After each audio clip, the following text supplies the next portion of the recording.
नमस्कार and welcome to world affairs. मैं हूं प्रशांत धवन। नाउ इस टॉपिक पे वीडियो मैं चाहता था कि 7 अगस्त को बना लूं, मगर फिर गोल्ड मेडल आ गया तो उस पर वीडियो बनानी पड़ी। बट ये इंपॉर्टेंट टॉपिक है, आपको यहाँ पर इसके बारे में पता होना चाहिए। और आई एम श्योर आप में से कई लोगों ने आर्टिकल देखे होंगे और आपके माइंड में क्वेश्चन आया होगा कि पाकिस्तान आज के समय आलोचना क्यों कर रहा है भारत की यूनाइटेड नेशन सिक्योरिटी काउंसिल में इनको ब्लॉक करने के लिए। जी हाँ, हाल ही में आपको पता होगा अफगानिस्तान इशू को लेकर यूनाइटेड नेशन सिक्योरिटी काउंसिल में एक मीटिंग हुई। मीटिंग को लीड कर रहा था भारत। पाकिस्तान ने कई बार यहां पर रिक्वेस्ट करी कि हमको मीटिंग में यहां पर बैठने दो, मगर इंडिया ने बार बार इनकी जो रिक्वेस्ट है इसको ब्लॉक कर दिया as the president of UN security council. और पाकिस्तान ने अब यहां पे कहा है कि हम बहुत ज़्यादा रिग्रेट फील करते हैं, ये रीजन के लिए ख़राब है कि अफगानिस्तान के एक बहुत ही इंपॉर्टेंट नेबर को अफगानिस्तान के बारे में ही जो मीटिंग हो रही थी यूएन सिक्योरिटी काउंसिल में वहां पर नहीं बुलाया गया। नाउ ये पूरा टॉपिक प्रॉपरली डिस्कस करने से पहले आपसे क्वेश्चन पूछूंगा। क्वेश्चन आपके लिए यहाँ पर यह है कि वो कौन से पहले भारतीय थे जो बने the first president of the UN general assembly. ये हैं यहाँ पे आपके सामने ऑप्शन: नटवर सिंह, वीके कृष्णा मेनन, विजय लक्ष्मी पंडित या फिर रोमेश भंडारी। कमेंट सेक्शन में करो आंसर। सही आंसर मैं आपको दूंगा वीडियो के एंड में। ना आपको यहाँ पर कुछ बेसिक्स पता होना बहुत इंपॉर्टेंट है, तभी आप यहाँ पर पाकिस्तान की रिक्वेस्ट को समझ पाएंगे।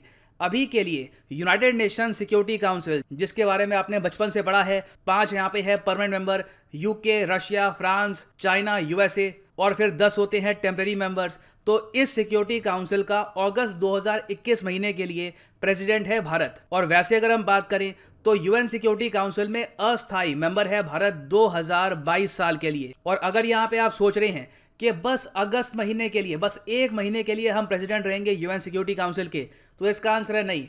इसके बाद दिसंबर 2022 में भी हमारी प्रेसिडेंसी फिर से आएगी। तो याद रखिएगा, दिसंबर 2022 में जब हम फिर से प्रेसिडेंट बनेंगे, इस प्रेसिडेंसी में हो सकता है कि भारत एक बहुत ही बड़ा स्टेप उठाए रिगार्डिंग अफगानिस्तान और पाकिस्तान। मगर अभी 2022 का दिसंबर महीना काफ़ी दूर है।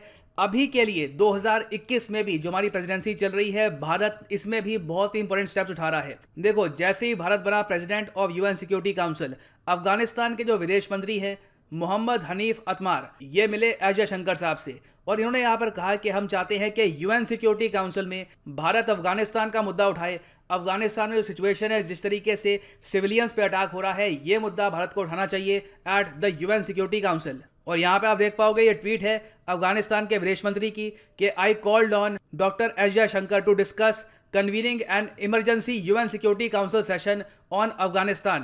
UN and international community must play a greater role to stop unfolding tragedy in Afghanistan due to Taliban violence. और एक्चुअली ना सिर्फ अफगानिस्तान, भारत में भी जो बहुत सारे पॉलिटिशियंस हैं, जो मेंबर ऑफ पार्लियामेंट है, इन्होंने भी सरकार को ये कहा। फॉर एग्जांपल सुब्रमण्यन स्वामी जी ने भी यहाँ पर सरकार को ये कहा कि ये लास्ट चांस है to become relevant in Afghanistan. Afghanistan में आपको कोई बड़ा रोल प्ले करना है तो ये आपकी अपॉर्चुनिटी है।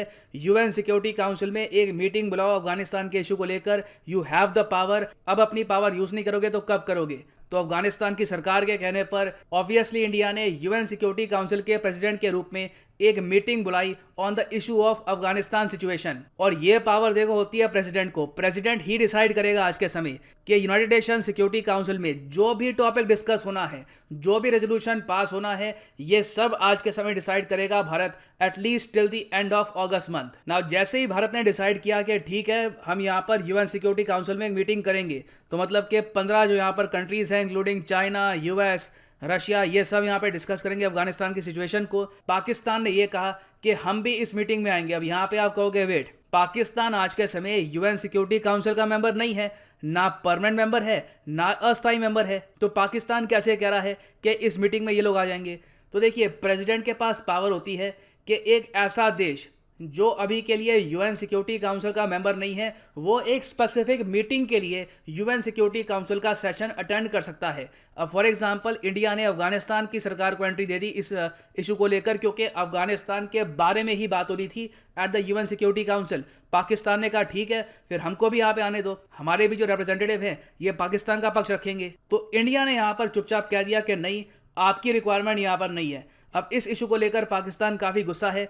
पाकिस्तान के जो परमानेंट रिप्रेजेंटेटिव हैं to the UN security council, ambassador Munir Akram, इन्होंने ये कहा है कि मैं अपना रिग्रेट एक्सप्रेस करना चाहता हूं। हमने रिक्वेस्ट करी थी कि यूएन सिक्योरिटी काउंसिल की मीटिंग में हमको यहां पे एंट्री मिले, मगर हमारी रिक्वेस्ट एक्सेप्ट नहीं करी गई।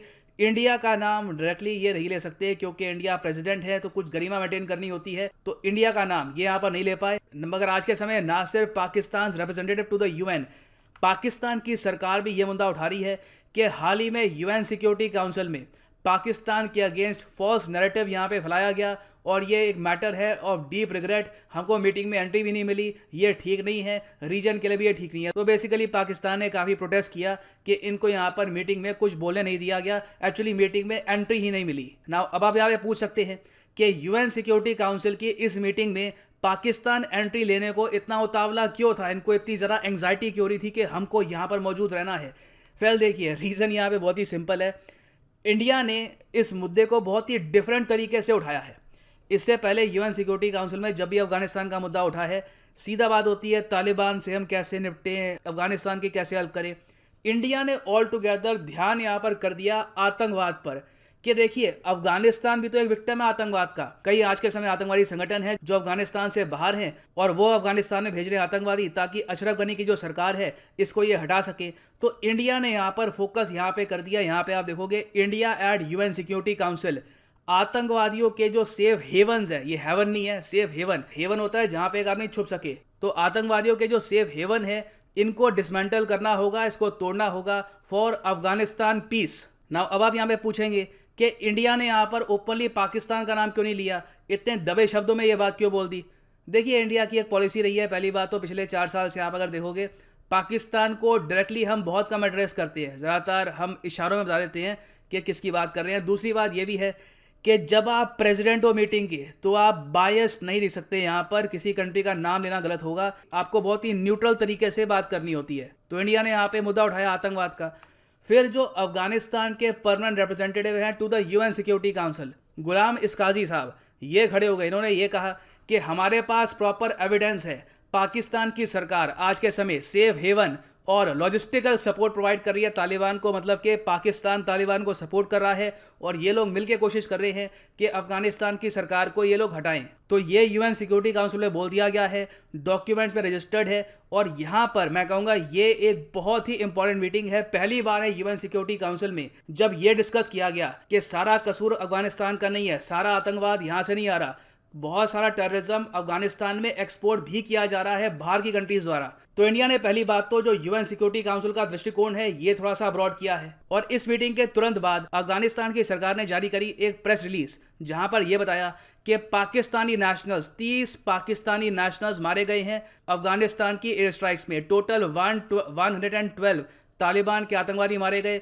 उसमें से 30 थे पाकिस्तान के लोग। अब ये सब आरोप जब पाकिस्तान पे लगे तब ये यहाँ पर कह रहे हैं बार बार, पहली बात तो मीटिंग में हमारी एंट्री नहीं हुई, दूसरी बात जो भी हम पे आरोप लगे हैं गलत है, हमारा नाम खराब किया जा रहा है, हम अफगानिस्तान में अस्थिरता नहीं फैला रहे। तो पाकिस्तान ने बेसिकली खुद को यहाँ पे डिफेंड करने की कोशिश करी है, मगर the damage has been done. जो अफगानिस्तान सरकार की बात थी ये यूएन सिक्योरिटी काउंसिल तक पहुंच चुकी है। उसके अलावा आप अगर देखो तो फिर से 15 कंट्रीज जो है यूएन सिक्योरिटी काउंसिल की, उन्होंने ये कहा है कि जल्द से जल्द यहाँ पर वायलेंस खत्म होना चाहिए। और हम ये बोलना चाहते हैं कि अफगानिस्तान में जो बच्चे हैं, जो औरतें हैं, ये डायर सिचुएशन में है, इन हेल्प। तो इंडिया ने यहाँ पर ग्राउंड वर्क रख दिया है। पॉसिबिलिटी है कि इन द फ्यूचर अफगानिस्तान में यूएन पीस कीपर्स भी डिप्लॉयड हो। ये एक मीटिंग में होने वाला काम नहीं है। आप यहाँ पर पहले एक बात रखते हो, उस पर डिस्कशन होते हैं, कई मीटिंग्स होती हैं। तो मैं कहूँगा इंडिया ने यहाँ पे ग्राउंड वर्क रख दिया है। पॉसिबिलिटी है कि दिसंबर 2022 में जब हम फिर से प्रेसिडेंट बनेंगे उस टाइम रिगार्डिंग अफगानिस्तान हम एक रेजोल्यूशन भी पास करवा दे at the UN security council. Of course शर्त यहाँ पर यह है कि चाइना इस रेजोल्यूशन को वीटो ना करवा दे। ना वापस आते हैं अपने क्वेश्चन पे, first Indian to be president of UN general assembly, ये कौन थी? तो सही उत्तर यहाँ पे है ऑप्शन सी, विजय लक्ष्मी पंडित, जवाहरलाल नेहरू जी की बहन। यहाँ पे आप देख पाएंगे ये पहली और आखिरी इंडियन थी जो प्रेसिडेंट बनी थी of the UN general assembly. इनके बाद से लेकर अब तक एक इंडियन प्रेसिडेंट नहीं बना ऑफ यूएनजीए। और फाइनली यहाँ पर मैं ये भी ऐड कर दूं कि आप किसी भी एग्जाम के लिए तैयारी कर रहे हैं, चाहे UPSC, SSC, bank, any examination, simply जाओ unacademy.com पे, choose the exam of your choice. For example अगर आप प्रिपेयर कर रहे हैं for UPSC, simply click on UPSC CSC get subscription और यहाँ पे आप परचेज कर सकते हैं प्लस या फिर आइकॉनिक कोर्स जो 24 महीने का कोर्स है। It is really special. अगर आपके पास 2 साल हैं, अगर आपके पास टाइम है प्रिपेयर करने के लिए for UPSC, go for the 24 month course. मगर यहाँ पे जो प्राइस लिखा है, नेवर पे दिस प्राइस, यूज करो यहाँ पे promo code PD10 and the prices will fall. So use the code PD10 and save money. So इसी नोट के साथ ये है वीडियो का अंत। Thank you for listening and as always God bless you all.